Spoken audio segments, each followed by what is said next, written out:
कहने के लिए मोदी बहुत अच्छे, योगी बहुत अच्छे, मेरे परिचित हैं, लेकिन हमको दबाने के लिए इतना दुस्साहस कि ये शंकराचार्य आतंकवादी को बनाकर देश विदेश में घुमा रहे, ये शासन करने के अधिकारी हैं क्या?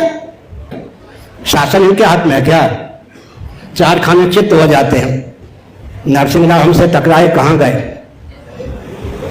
मुलायम सिंह हमसे टकराए, कहाँ गए? लालू यादव हमसे टकराए, कहाँ गए? ज्योतिर्वस हमसे कहाँ टकराए, कहाँ गए?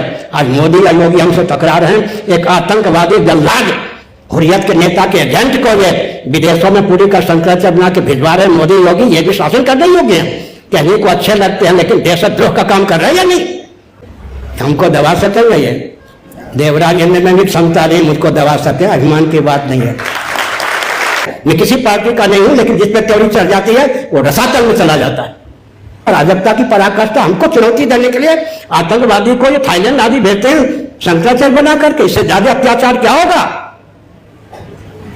बस राम राम, इनके लिए राम नाम सा है।